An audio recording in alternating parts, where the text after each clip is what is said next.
देखो बच्चों, कठिन सवाल आसान जवाब। क्योंकि गणित हुआ आसान जो बच्चों, गणित हुआ आसान। अंकों का है खेल निराला, जोड़ घटाओं ने क्या कर डाला। क्योंकि गणित हुआ आसान जो बच्चों, गणित हुआ आसान। शून्य का है खेल अजब, अंकों के संग करे गजब। कभी अंकों को शून्य बनाता या अंकों का मान बढ़ाता। क्योंकि गणित हुआ आसान जो बच्चों, गणित हुआ आसान। अलवर की आवाज 90.8 FM पर मैं हूँ आपके साथ, आपका दोस्त बसंत।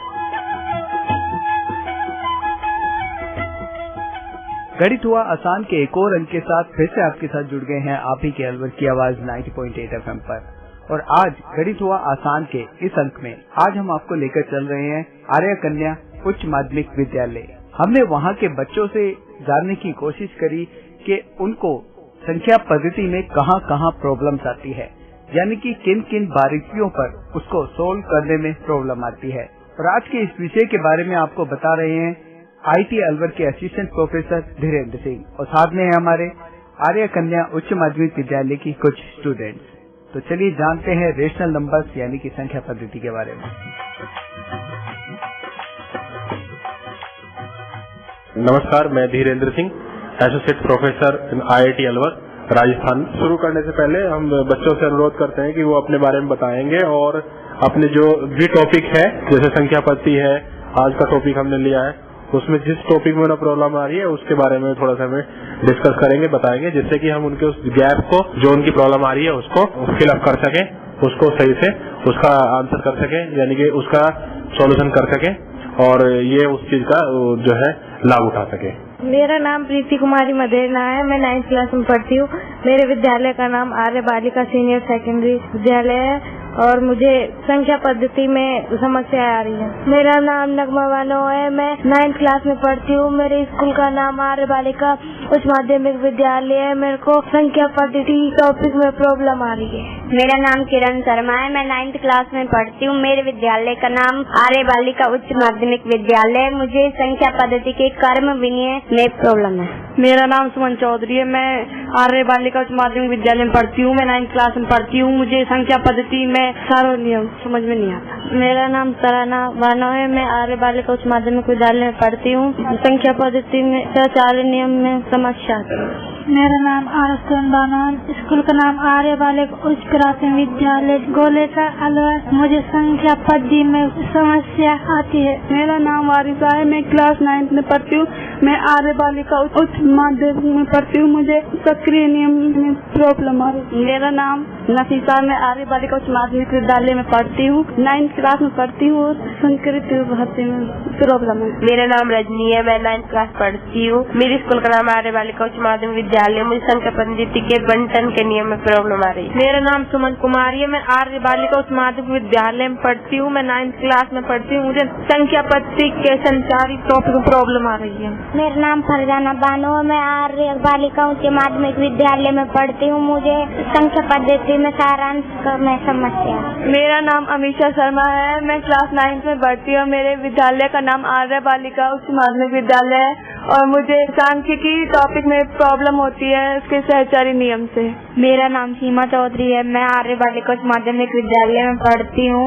मुझे संख्या पद्धति में बंटन में प्रॉब्लम आती है। My name is Neetu Naruka, 9th class student. I read in Arya Balika senior secondary school. मुझे संख्या पद्धति में दशमलव प्रसार में प्रॉब्लम है। मेरा नाम आकांक्षा मिश्रा है, मेरे स्कूल का नाम आर्य बालिका उच्च माध्यमिक विद्यालय है। मुझे संख्या पद्धति में बंटन में प्रॉब्लम आ रही है। मुझे परिमेय अपरिमेय में फाइंड आउट करने में प्रॉब्लम आ रही है। मेरा नाम मोनिका जाटव है, मेरे स्कूल का नाम आर्य बालिका उच्च माध्यमिक विद्यालय है और मैं 9th क्लास में पढ़ती हूँ और मेरे को संख्या पद्धति में दशमलव प्रसार में मुझे प्रॉब्लम होती है। मेरा नाम अनीशा है, मैं आर्य बालिका उच्च माध्यमिक विद्यालय में पढ़ती हूँ और मुझे संख्या पद्धति में प्रॉब्लम आती है। मेरा नाम सारा खान है, मेरा स्कूल का नाम आर्य बालिका उच्च माध्यमिक विद्यालय है। संख्या पद्धति को अच्छे से समझना चाहती हूँ। मेरा नाम लक्ष्मी शर्मा है, मैं क्लास 9th में पढ़ती हूँ। मैं आर्य बालिका उच्च माध्यमिक विद्यालय में पढ़ती हूँ। मुझे संख्या पद्धति में बंटन के नियम में प्रॉब्लम है। मेरा नाम रीना कौर है और मैं 9th क्लास में पढ़ती हूँ और मेरे विद्यालय का नाम आर्य बालिका उच्च माध्यमिक विद्यालय है और मुझे संख्या पद्धति में कुछ परेशानी है। मेरा नाम है आशा और मैं 9th क्लास में पढ़ती हूँ। मेरा स्कूल का नाम है आर्य कन्या विद्यालय उच्च माध्यमिक और मुझे प्रश्नावली 7 में संख्या पद्धति में परेशानी है।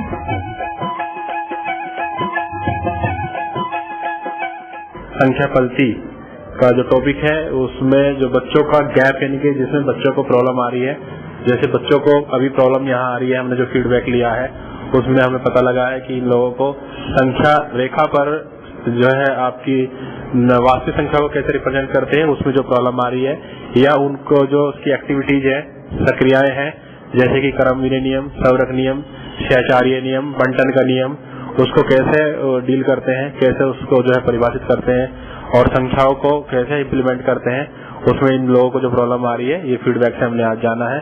तो हमारा जो प्रोग्राम है ये उस गैप को फिलअप करने के लिए बनाया जा रहा है जिसमें बच्चों को प्रॉब्लम आ रही है मेनली। अच्छा, सबसे पहले तो आपको बता दें कि वास्तविक संख्या वे संख्याएं जो सारी की सारी संख्या जिनका वास्तव में हम अपने दैनिक जीवन में प्रयोग करते हैं उनको वास्तविक संख्या बोलते हैं। देखिए, जो भी हम लोग काम करते हैं उसको यदि मैथमेटिकली रिप्रेजेंट किया जाए तो हम उसको संख्या में निरूपित करते हैं। जैसे मान लीजिए आपको फीस फिलअप करना है, स्कूल का फी भरना है, तो स्कूल का फी भरने के लिए आप ये तो नहीं कहेंगे कि मैंने फीस भर दिया, आप क्या करेंगे, करेंसी यानी पैसा देंगे। तो पैसा कितना है, मान लीजिए आपका एक महीने का जो मंथली फीस है वो मान 500 है, तो ये 500 जो है ये एक वास्तविक संख्या है। ऐसे मान लीजिए कि आप घर पे 3 या 4 मेंबर हैं, सिबलिंग्स हैं, मान लीजिए आपके 2 सिस्टर हैं, 1 ब्रदर है, और आपके घर पे मान लीजिए कोई चीज जैसे एप्पल है, एप्पल ही आपको खाना है, तो आप उसको क्या डिवाइड करके खाएंगे। आपके पेरेंट्स ने आपको एक एप्पल दिया, कहा कि भाई तीनों एक सेम भाग में बांट लेना, तो आप क्या करेंगे, उसका 1/3 3 पार्ट करके आप लोग बांट लेंगे। तो जो 1/3 है एप्पल का, ये भी एक वास्तविक संख्या है। और कुछ संख्याएं ऐसी होती हैं जैसे कि मान लीजिए आपने कहा कि मेरी जो खर्च है वो 13 रुपये 50 पैसे है, तो इसको हम मैथमेटिकली यदि लिखते हैं तो 13.50 रुपया लिखते हैं। तो ये जो 13.50 रुपया लिखना, पॉइंट का लिखना भी एक रियल नंबर यानी कि वास्तविक संख्या कहलाता है। ऐसे बहुत सारे नंबर हैं, यानी कि जितनी भी चीजें हैं, जितनी भी एक्टिविटी है, यदि उनको हम निरूपित करें, जैसे आपकी क्लास में हम संख्या बताएं तो मान लीजिए आपकी क्लास की संख्या है 30, तो 30 जो हमने बोला ये भी क्या है, वास्तविक संख्या है। ठीक है, हम कहें कि आज 5 स्टूडेंट एब्सेंट हैं, उपस्थित नहीं है, तो जो हमने बताया अनुपस्थित है ये 5, ये भी क्या आपकी वास्तविक संख्या है।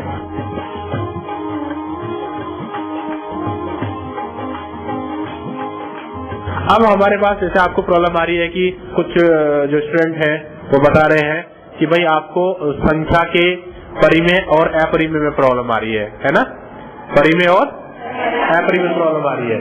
तो परिमेय संख्या कैसी होती है, अपरिमेय संख्या कैसी होती है, पहले उसको हम डिस्कस करते हैं। वे संख्याएं जो आपकी P/Q यानी कि P/Q के रूप में निरूपित की जाए वो सारी की सारी संख्याएं आपकी परिमेय संख्या कहलाती है, जहां Q का जो मान है वो 0 नहीं होना चाहिए। Q का मान है 0 नहीं होना चाहिए, यानी कि ऐसी सारी संख्याएं जो P/Q में लिखी जाए और जिसके अंदर Q का मान 0 ना हो वो सारी की सारी संख्याएं परिमेय संख्या कहलाएगी। अब हम चेक करते हैं कि भाई आप जैसे 50 मान लीजिए 50, क्या ये परिमेय संख्या है? तो हम कैसे एनालाइज करेंगे परिमेय संख्या है? हमने तो कहा कि P/Q में लिखा जाना चाहिए, है ना। तो P/Q तो हम लिख देते 50/1, जो कि 1 जो है 0 नहीं है, तो हमारा जो कैलकुलेशन है वो सही हो गया, क्योंकि P/Q में होना चाहिए और Q 0 ना हो, बस इस चीज को हमें चेक करना। तो ये क्या होगी आपकी परिमेय संख्या। ठीक है, तो आपको परिमेय संख्या समझ में आई? ठीक है, अब हम कुछ एग्जांपल लेते हैं। आप बताइए √4 और √3 और √8 और 1/2 ये 4 संख्याएं हमने दी है। √4, √3, √8, 1/2 और हमने दे दिया 0.756। ये 5 संख्याएं दी गई हैं। इन 5 में से आपको जानना है कि कौन सी संख्या परिमेय है और कौन सी संख्या अपरिमेय है। तो बताइए कौन सी संख्या परिमेय है। पहले हम चेक करते हैं √4 को। तो √4 यानी कि वर्गमूल 4, वर्गमूल 4 का मतलब है वर्गमूल 2 गुना 2, यानी कि 2 में से एक जोड़ा वर्गमूल निकल जाएगा बाहर, तो क्या हो गया 2, यानी कि वर्गमूल 4 का जो एक्चुअल वैल्यू आया वो आया 2। और हम देखते हैं कि ये परिमेय संख्या है, तो 2/1 यानी कि 2 ही रहेगा, जहाँ की 1 जो है 0 नहीं है, तो ये कैसी संख्या हुई, परिमेय संख्या। अब हम √3 के लिए यानी कि वर्गमूल 3 के लिए बात करते हैं। वर्गमूल 3, वर्गमूल 3 का वैल्यू क्या रहेगा। क्या वर्गमूल 3 वर्गमूल से बाहर आ जाएगा, नहीं आएगा, क्योंकि हमें 2 जोड़े बनाने हैं, 2 जोड़ों में से एक लेना है, तो 3 गुना कुछ भी नहीं होगा, 3 गुना 1 हो सकता है, तो इसका मतलब वर्गमूल से बाहर नहीं आएगा। वर्गमूल से बाहर ये नहीं आएगा। यदि ये वर्गमूल से बाहर नहीं आएगा तो P और Q की फॉर्मेट में नहीं लिखा जाएगा। ठीक है, तो ये संख्या कैसी हुई, अपरिमेय। ये तो P और Q की फॉर्म में तो परिमेय हो गई, और ये अपरिमेय। परिमेय को बोलते हैं रेशनल नंबर और अपरिमेय को बोलते हैं इरेशनल नंबर। तो ये √3 आपकी अपरिमेय संख्या यानी कि इरेशनल नंबर हो गई। अब हम √8 की बात करते हैं। √8 इजिकल्स टू हम लिखेंगे √2 गुना 2 गुना 2। अब ये एक पेयर तो कंप्लीट है, लेकिन एक पेयर में 2 बचा हुआ है, तो हम इस पेयर में से एक को तो निकाल लेंगे, लेकिन हमारी संख्या क्या रहेगी 2 और √2, यानी कि रूट इसमें भी है, और रूट है तो P/Q की फॉर्मेट में नहीं लिखा जाएगा, तो ये भी कैसी हो गई, अपरिमेय संख्या। यानी कि हमने जाना कि ये भी अपरिमेय संख्या है। अब 1/2 की बात करते हैं। 1/2 जिसमें P का मान 1 है और Q का मान 2 है, जो कि 0 नहीं है, तो सीधे सीधे संख्या क्या हो गई, परिमेय संख्या। परिमेय संख्या यानी कि रेशनल नंबर। अब हम लोग पॉइंट यानी कि 0.756 की बात करते हैं।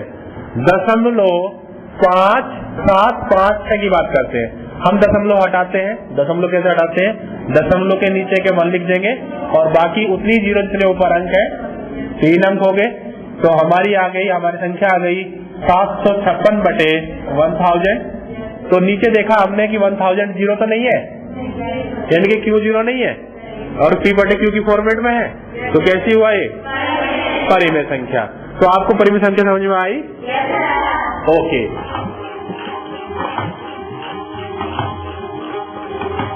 अब आपका दूसरा जो टॉपिक है, आपको इसकी एक्टिविटी के बारे में प्रॉब्लम आ रही है। ठीक है, कि भाई उसमें जो नियम है, जैसे आपका क्रम विनिमय नियम है, आपका सहचार्य नियम है, आपका बंटन का नियम है। क्रम विनिमय नियम को बोलते हैं कॉमोटेटिव लॉ, सहचार्य नियम को बोलते हैं एसोसिएटिव लॉ, और बंटन के नियम को बोलते हैं डिस्ट्रीब्यूटिव लॉ। इनमें क्या आपको समझ में नहीं आ रहा है ये, ठीक है। अब देखो क्रम विनिमय, जैसे लिखा ही नाम से लिखा क्रम विनिमय, क्रम विनिमय लिखा है ना। क्रम को क्या बोलते हैं, ऑर्डर। क्रम विनिमय यानी कि कॉम्यूटेटिव लॉ या रूल, ठीक है, कॉम्यूटेटिव रूल या फिर क्रम विनिमय। देखो इसमें पहले का क्रम और विनिमय। क्रम होता है जैसे आप पहले नंबर पे हैं, ये दूसरे नंबर पे है, ये तीसरे नंबर पे है, इनका क्रम होगा पहला, दूसरा, तीसरा, है ना। लेकिन विनिमय कहता है इनका क्रम बदल दो, इनके जो बैठने की स्थिति है बदल दो, इनको पहले स्थान में बैठा दिया, इनको दूसरे स्थान में बैठा दिया, ठीक है। तो क्रम विनिमय यही कहता है कि क्रम विनिमय नियम जो है 2 संख्याओं पर लगेगा, कम से कम 2 संख्या होनी चाहिए, 2 वास्तविक संख्या होनी चाहिए। अब जो वास्तविक संख्या है उनमें यदि हम उनके बैठने का क्रम यानी कि उनके जोड़ने का क्रम घटा दें, ठीक है। अब क्रम विनिमय नियम के लिए सबसे पहले आपको जो मैथमेटिकल एक्टिविटी है वो सर्च करनी पड़ेगी। जैसे एक्टिविटी कौन कौन सी है, क्रम विनिमय नियम किसके लिए हो जाए, जोड़ के लिए। पहला एक्टिविटी मान लीजिए हमने मान ली जोड़, जोड़ का मतलब एडिशन, ठीक है। अब जैसे मान लीजिए हमारे पास 2 परिमेय संख्या है, 2 परिमेय संख्या हमने ये ले लिया A और B, A और B। तो कहते हैं यदि क्रम विनिमय नियम यदि पास है तो कहता है कि यदि A + B बराबर B + A हो जाए तो ये नियम उस एक्टिविटी के लिए, उस प्रक्रिया के लिए पास हो जाएगा। हमने प्रक्रिया क्या ली है, जोड़ना, ठीक है।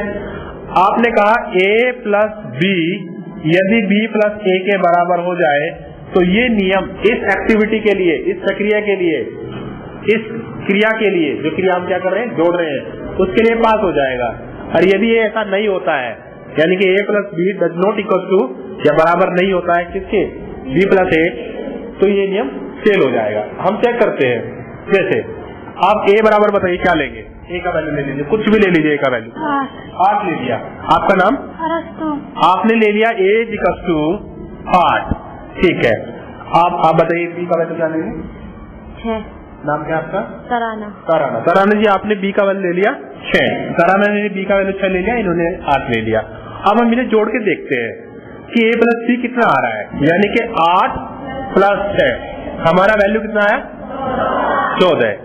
ठीक है, हम क्रम विनीय नियम जोड़ पे इम्प्लीमेंट करने की कोशिश कर रहे हैं, यानी कि जोड़ के लिए हम पहले चेक करने की कोशिश कर रहे हैं। अब हमने क्रम उल्टा कर दिया, यानी कि b प्लस a जोड़ दिया हमने, b प्लस a, यानी कि पहले 6 रख दिया, बाद में 8 रख दिया, तो बताइए कितना आएगा? अरे वाह, ये तो पास हो गया, क्योंकि 8 प्लस 6 भी 14 और 6 प्लस 8 भी 14, इसका मतलब ये नियम पास है, क्योंकि दोनों से सही आ रहा है। अब हम यही नियम, यदि ये नियम हम दूसरे संख्याओं पे लगाएं तो भी ये पास हो जाएगा, है ना। तो इसका मतलब ये है, यदि हम परिमेय संख्या पर एक्टिविटी यानी सक्रिय जोड़ के लिए क्रमवीय नियम को चेक करें तो वो पास हो जा रहा है। अब हमारे पास दूसरी एक्टिविटी क्या है? घटाओ, इसको बोलते हैं सब्सट्रैक्शन बोलते हैं इसको, घटाओ, इसका साइन माइनस भी बोलते हैं, है ना, यानी कि हम जोड़ने की जगह माइनस लेना है। फिर हमने नियम क्या बनेगा हमारा क्रमविनीय नियम, a माइनस बी बराबर b माइनस a, ये होना चाहिए, है ना, ये होना चाहिए। अच्छा, संख्या हम यही ले लें, यानी कि एक 8 ले ले, 1 6 ले ले, यदि इनके लिए पास होगा सबके लिए पास हो जाएगा। हम लोगों ने 8 और 6 लिया, तो देखिए 8 माइनस 6 यानी कि a माइनस बी, 8 माइनस 6 कितना आया मेरा? 2 आया। किसका प्लस का है माइनस का? प्लस का। 8 बड़ा है, 6 छोटा है, तो प्लस का 2 आएगा। लेकिन जब मैं b माइनस a करता हूँ, ठीक है, b माइनस a करता हूँ, तो मेरा 6 माइनस 8 आएगा, तो जो संख्या आएगी माइनस का 2 आएगा। तो ये क्या 2 और माइनस 2 इक्वल है? नहीं है, इक्वल नहीं है, मतलब क्या डिफरेंस है इनके अंदर? हाँ, एक प्लस का है और एक माइनस का है। इसका मतलब दोनों से जो रिजल्ट आया वो सेम नहीं आया है, अलग अलग आया है। तो इसलिए जब 2 नंबर के लिए हमारा फेल हो गया, इसका मतलब और नंबर के लिए पास नहीं होगा। तो परिमेय संख्या के लिए या रियल नंबर के लिए, घटाओ एक्टिविटी के लिए यानी कि सक्रिय के लिए जो हमारा क्रमविनीय नियम है वो फेल है, वो पास नहीं है, फेल है। ठीक है, इसी टाइप से आप बताइए, आपको ये समझ में आया? क्रमविनीय नियम समझ में आया? आप गुणा के लिए भी कर सकते हैं, आप भाग के लिए भी कर सकते हैं। ठीक है, अब आपको इसे प्रॉब्लम सॉर्ट आउट हुई, दूसरे नियम पे चले। Okay,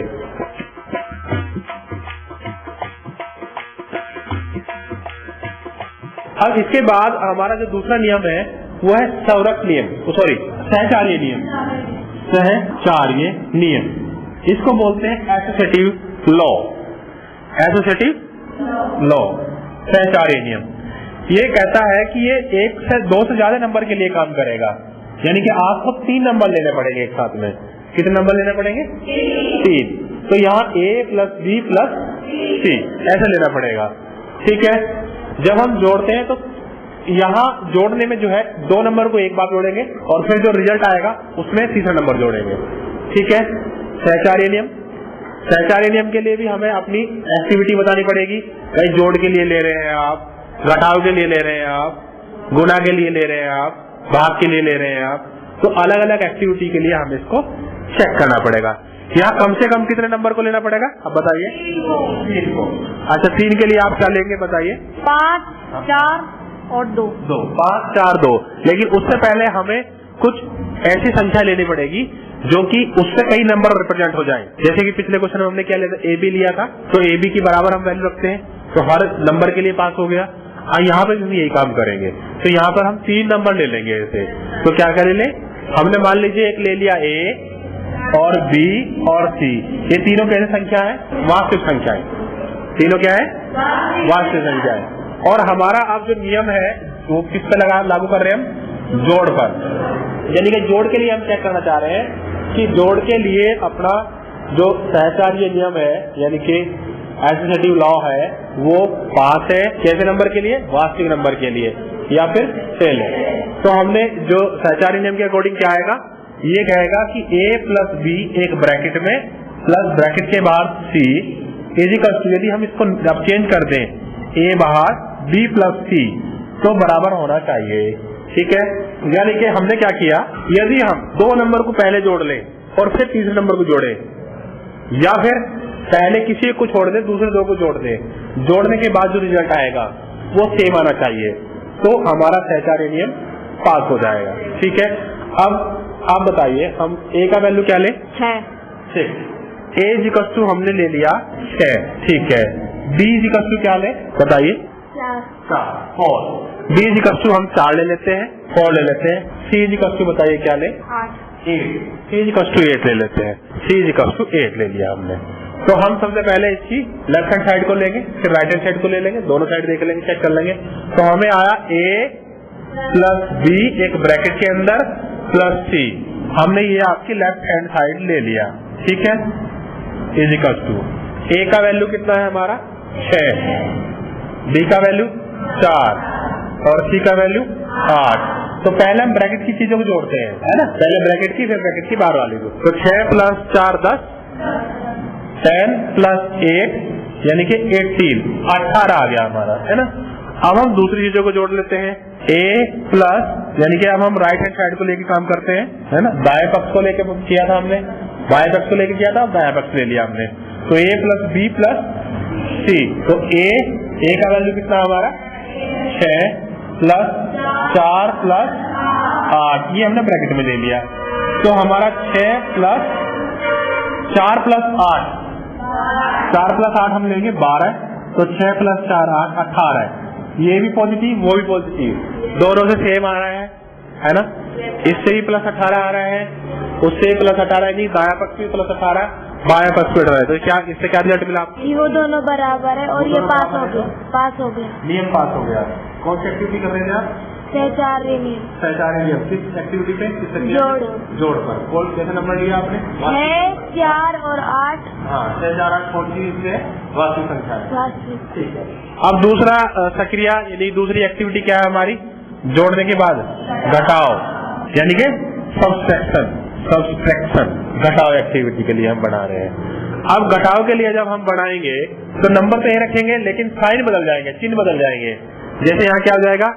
A minus B minus C minus A, ये माइनस C। ठीक है, अब हम फिर वही दाया पक्ष लेंगे, पहले बाया पक्ष लेते हैं। बाया पक्ष ले लिया हमने, पक्ष यानी कि लेफ्ट हैंड साइड ले ली हमने। A minus B minus C, ये आ गया आपका A का वैल्यू 6 माइनस 4 माइनस 8, 6 में 4 जाएंगे कितना बचेगा? प्लस का 2 माइनस 8 यानी कि माइनस का 6। अब हम लेते हैं, अभी हमने कौन सा पक्ष लिया? बाया लिया था। अब दाया पक्ष लेते हैं। दाया पक्ष है हमारा A minus bracket B minus C bracket close. इसमें क्या आ जाएगा? A का वैल्यू कितना लिया आपने? 6 माइनस ब्रैकेट 4 माइनस ब्रैकेट और C का वैल्यू 8, तो आ जाएगा 6 माइनस ब्रैकेट 4 में से 8 जाएगा माइनस का, तो माइनस का 4 बचेगा। ब्रैकेट से पहले माइनस है और एक ब्रैकेट के अंदर माइनस है, तो माइनस माइनस की मल्टीप्लाई होगी तो क्या हो जाएगा? प्लस। तो 6 प्लस 4 10, यानी कि हमारा बाया पक्ष आया माइनस का 6 और दाया पक्ष आया प्लस का 10। क्या ये बराबर है? ये बराबर नहीं है, तो इसकी क्या रिजल्ट मिला आपको? ये पास नहीं है, नियम पास नहीं हुआ। ये नियम पास नहीं है क्योंकि दोनों साइड सेम नहीं आ रही है, तो नियम पास नहीं हो रहा। इसी प्रकार हम जो है गुणा के लिए चेक करते हैं।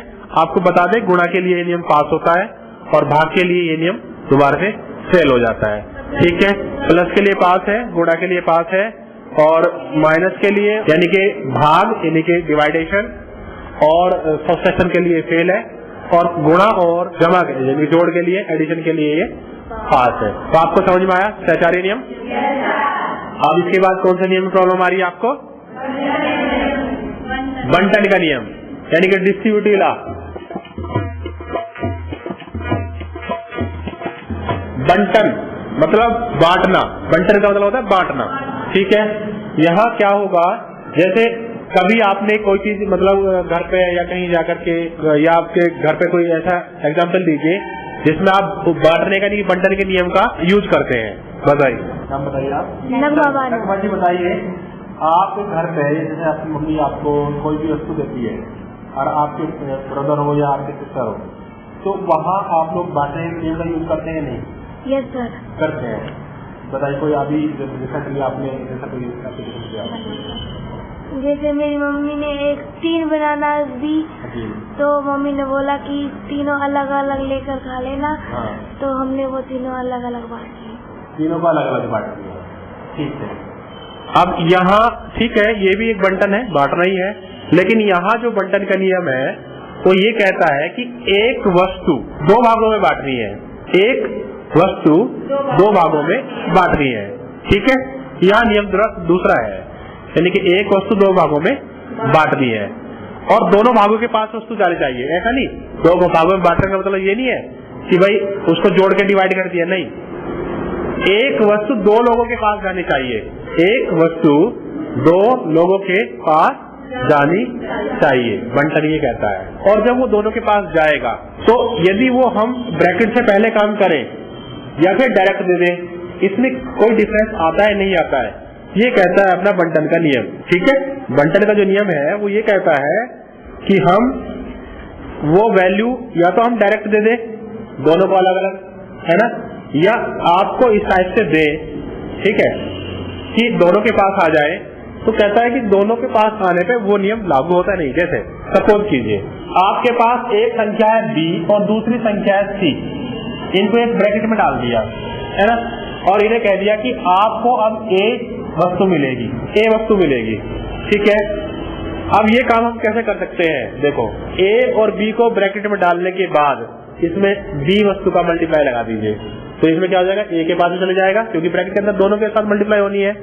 एक तो काम ये कर सकते हैं। दूसरा हम काम क्या कर सकते हैं कि B के साथ में ही A को रख दे, यानी कि B को A they they plus C को भी A दे दे, यानी कि इससे क्या हो जाएगा AB प्लस AC।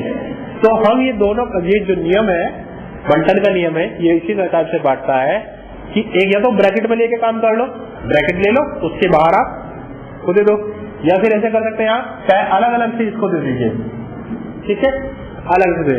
तो कहता है कि बंटन के नियम में यदि इसको हम अप्लाई करें तो वस्तु का जो बांटने का नियम है उसमें राइट हैंड साइड और लेफ्ट हैंड साइड दोनों बराबर होनी चाहिए, ठीक है।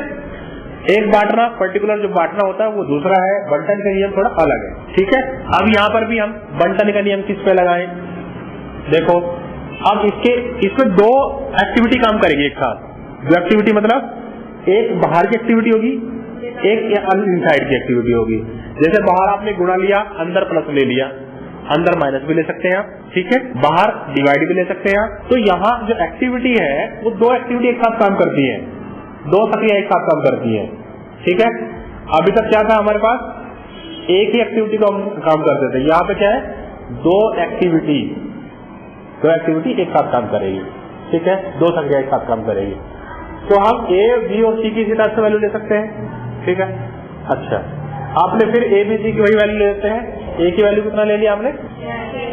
6। A का वैल्यू 6 ले लिया हमने, चलिए A = 6, B का वैल्यू कितना लिया? 4 और C का वैल्यू 8, ठीक है। हमने ये वैल्यू ले लिया। हम प्लस के लिए यानी कि अभी जो हमें दिया हुआ है उसके लिए हम यूज करते हैं बंटन का नियम यूज करते हैं इसके लिए। तो आप क्या लिखेंगे, 6 ब्रैकेट 4 प्लस 8, ये इसका कौन सी साइड आ गई है? लेफ्ट हैंड साइड, यानी कि बायां पक्ष, यानी कि लेफ्ट हैंड साइड, LHS बोलते हैं उसको, ठीक है। तो पहले ब्रैकेट में काम होगा, ब्रैकेट में जुड़ जाएंगे 4 प्लस 8 12, यानी कि 6 गुना 12 और 12 6 72। अब हम अलग अलग करके देखते हैं, यानी कि हम राइट हैंड साइड लेते हैं, दाया पक्ष यानी कि राइट हैंड साइड में देखिए a गुना b या A B plus a dot C. तो a गुना b यानी कि ए बी, a का वैल्यू है 6, इसका वैल्यू है 4, b का a का वैल्यू 6 से लगे और c का वैल्यू 8। तो 6 चौका 24 प्लस 6 48 यूज करा हमने, दोनों को जोड़ दिया, क्या कितना आया वैल्यू 72। तो देखो राइट हैंड साइड भी 72 आई और लेफ्ट हैंड साइड भी 72 आई। तो बांटना हमारा सक्सेस हो गया, ठीक है। लेकिन जैसे प्रक्रिया बदल जाएगी, जैसे अभी तो ये जोड़ के लिए गुणा के लिए था, अब मान लीजिए गुणा और घटाव के लिए ले लिया हमने, गुणा और घटाव के लिए, तो क्या लिखे जाएगी हमारी a bracket b minus c equal to a dot b minus a dot c। हम घटाव के लिए यानी कि घटाव पर गुणा का बंटन नियम चेक करना चाह रहे हैं, घटाव पर गुणा का बंटन नियम चेक करना चाह रहे हैं। तो हमने संख्या वही ले ली, घटा दिया। अब घटाएंगे, देखिए 6 ब्रैकेट मल्टीप्लाई में 4 माइनस 8 कितना बचेगा 4, तो 6 चौक 24 माइनस का 24, क्योंकि माइनस का 4 बचेगा यहाँ पे, ठीक है। अब हम राइट हैंड साइड लेते हैं। राइट हैंड साइड में क्या है, a गुना b minus a Guna c। तो a गुना b यानी कि 24 माइनस 48, 24 माइनस 48 तो कितना आया माइनस का 24, माइनस का 24 उधर से आ गया और माइनस का 24 इधर से आ गया, यानी कि बंटन का नियम जो है वो घटाव पर भी लागू है, इसी टाइप से आपको चीजें समझ में आई है। अब आप जो है इसको आप गुणा का योग पर चेक कर लिया, गुणा का घटाव पे चेक कर लिया। अब डिवाइड का भी चेक कर सकते हैं, ऐसे डिवाइड का योग पर है ना, और डिवाइड का घटाव पर, ये आपको चेक करना है, ठीक है। तो आपको जो आपका प्रॉब्लम आ रही है सॉर्ट आउट हुई था, ठीक है। आपको एक प्रॉब्लम और थी शायद, दशमलव प्रसार नहीं आता, संख्या रेखा पर निरूपित करना आता है। ओके, दशमलव प्रसार देखिए, जैसे हमने बताया कि परी में संख्या p अपॉन q में लिखते हैं, तो हम क्या p q से p को डिवाइड करते जाते हैं, p से q को डिवाइड करते हैं। और कुछ संख्याएं ऐसी होती हैं जो एक बार में कटने के बाद यानी कि कंप्लीटली डिवाइड नहीं होती है, पूर्णतः डिवाइड नहीं होती है, वे संख्याएं उनको डिवाइड करने के लिए हम सिर्फ 0 लेते हैं। जैसे आप मान लीजिए 7 को 2 से डिवाइड करना है, आप मान लीजिए, तो 7 को डिवाइड करेंगे तो हम लिखेंगे, जब डिवाइड करेंगे देखिए 2 यहाँ लिख देंगे, 7 यहाँ लिख देंगे, ये भाज्य,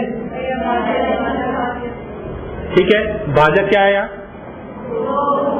भाज्य क्या है 7 भाज्य 2 भाजक, ठीक है। अब हम कैलकुलेट करेंगे कितनी बार पार्ट चलेगा हमारा 3 बार, कितना आया 6, बचा कितना 1। अब 2 से 1 को डिवाइड कर सकते हैं, नहीं करेंगे। कब तक नहीं करेंगे, जब तक उसे कम नंबर ना आ जाए।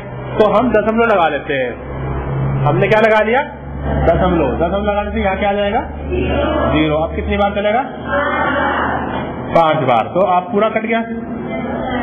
तो 7/2 का कंप्लीट फॉर्म दशमलव में कितना आया 3.5, ठीक है। ऐसे ही हमारे पास कुछ ऐसे नंबर है जैसे 10 है, 10 को हमें 3 से डिवाइड करना है, ठीक है।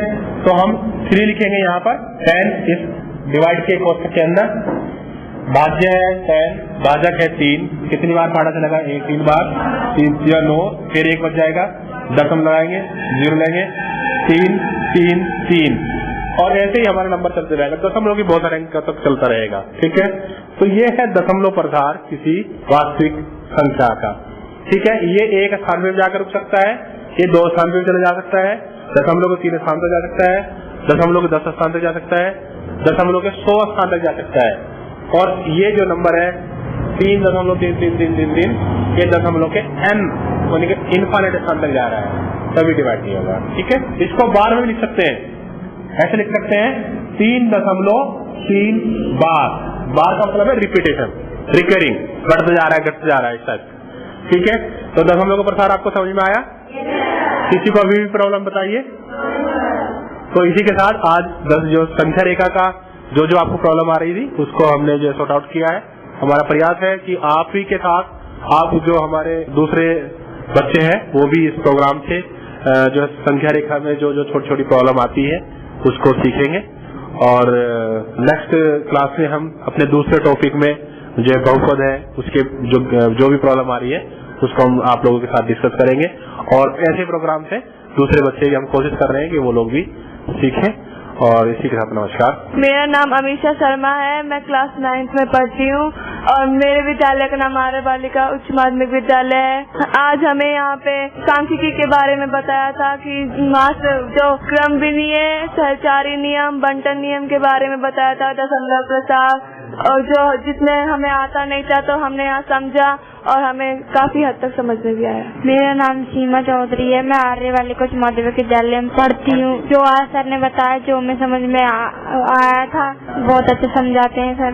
मेरा नाम नीतू नरुका है, आज सर ने हमें संख्या पद्धति के बारे में समझाया, जिसमें दशमलव प्रसार, संक्रियाएं, विनिमय और बंटन का नियम आदि चीजें समझाई सर ने। इसमें हमें छोटी छोटी चीजों के बारे में बताया। Thank you sir. मेरा नाम आकांक्षा मिश्रा है, सर ने हमें संख्या पद्धति के बारे में बताया, हमें अच्छे से समझ में आया छोटी छोटी चीजें। मेरा नाम लक्ष्मी शर्मा है, मैं कक्षा 9th में पढ़ती हूँ। मेरे विद्यालय का नाम आर्य बालिका उच्च माध्यमिक विद्यालय में। आज सर ने हमें संख्या पद्धति के बारे में बताया। मेरा नाम मोनिका जाटव है और मेरे विद्यालय का नाम आर्य बालिका उच्च माध्यमिक विद्यालय। और संख्या पद्धति में जो हमें समझाया, जैसे सहचारी नियम, उसमें हमें सब समझ में आया और हमें आसान हो गया, जिससे समझाने से हमें समझ में आ गया। मेरा नाम रजनी कुमारी है, मैं 9th क्लास पढ़ती हूँ। मेरे स्कूल का नाम आर्य बालिका उच्च माध्यमिक विद्यालय है। हमें संख्या पद्धति की एक्सरसाइज समझाई तो उसमें हमें बहुत लाभ होगा, वो हमें समझ में आया। मेरा नाम सुमन चौधरी है, मैं 9th क्लास में पढ़ती हूँ। सर ने जो हमें परिमेय, वास्तविक संख्याओं, दशमलव प्रसार के बारे में बताया है, वो हमें बहुत अच्छे से समझ में आया है। मतलब आप एग्जाम में अगर आपको कोई सवाल आएगा संख्या पद्धति से जुड़ा हुआ है कोई भी, तो अच्छे से मतलब सोल्व कर पाओगे? Yes sir. आज जो सर ने आपको बताया संख्या पद्धति के बारे में, आपके जो गैप्स थे, जो आपको प्रॉब्लम आती है छोटी छोटी चीजों में, तो कितना आपको समझ में आया? सर बहुत कुछ समझ में आया। क्या नाम है आपका? सराना। तो अच्छा, एक चीज बताओ कि एक चीज जो आपको बहुत अच्छे से समझ में आई हो। सहचार्य नियम आपको बहुत अच्छे से समझ में आया। मेरा नाम आरस्टोन है, संख्या पद्धति के बारे में हमें बहुत कुछ बताया है, हमें अच्छे से समझ में आ गया है सर। तो दोस्तों, हमें उम्मीद है कि आपको संख्या पद्धति के बारे में बहुत अच्छे से जानकारी हो गई होगी। और साथ ही अब जैसे कि जल्द ही 9th क्लास के एग्जाम भी शुरू होने वाले हैं, तो उनको जरूर इसमें बहुत मदद होगी संख्या पद्धति को कैलकुलेट करने में। इस विषय के बारे में आपको बता रहे थे IIT अलवर के असिस्टेंट प्रोफेसर धीरेन्द्र सिंह, और साथ में थे हमारे आर्य कन्या उच्च माध्यमिक विद्यालय की कुछ स्टूडेंट्स। ये प्रोग्राम भारत सरकार के विज्ञान एवं प्रौद्योगिकी विभाग द्वारा प्रेरित एवं समर्थित किया गया। आपको ये प्रोग्राम कैसा लगा? आप अपने फीडबैक, प्रतिक्रिया हमें दे सकते हैं। अपने फीडबैक देने के लिए हमारा पता है कम्युनिटी रेडियो अलवर की आवाज 90.8 megahertz, IIT group of institutions, north extension, MIA Alwar, Rajasthan. हमारे फोन नंबर है 9587908908 और दूसरा नंबर है 0144512190। आप हमें मेल भी कर सकते हैं। हमारी ईमेल आईडी है radioalwar@gmail.com। और साथ ही इस प्रोग्राम को आप ऑनलाइन यानी कि इंटरनेट पर भी सुन सकते हैं। इंटरनेट पर सुनने के लिए आपको लॉगिन करना है www.i-radiolive.com पर। और साथ ही मैथमेटिक्स यानी गणित हुआ आसान के एपिसोड आप ऑनलाइन यानी कि इंटरनेट के माध्यम से एक दुनिया अनेक आवाज के वेबसाइट पर भी सुन सकते हैं। वेबसाइट है www.edaa.in। लॉगिन कीजिए और कहीं भी बैठकर ऑनलाइन आप इन मैथमेटिक्स के प्रोग्राम को सुन सकते हैं। इसी के साथ अपने दोस्त बसंत को दीजिए इजाजत। नमस्कार। आओ बच्चों, देखो बच्चों, कठिन सवाल आसान जवाब। क्योंकि गणित हुआ आसान जो बच्चों, गणित हुआ आसान। अंकों का है खेल निराला, जोड़ घटाओं ने क्या कर डाला। क्योंकि गणित हुआ आसान जो बच्चों, गणित हुआ आसान। शून्य का है खेल अजब, अंकों के संग करे गजब। कभी अंकों को शून्य बनाता या अंकों का मान बढ़ाता। क्योंकि गणित हुआ आसान जो बच्चों, गणित हुआ आसान।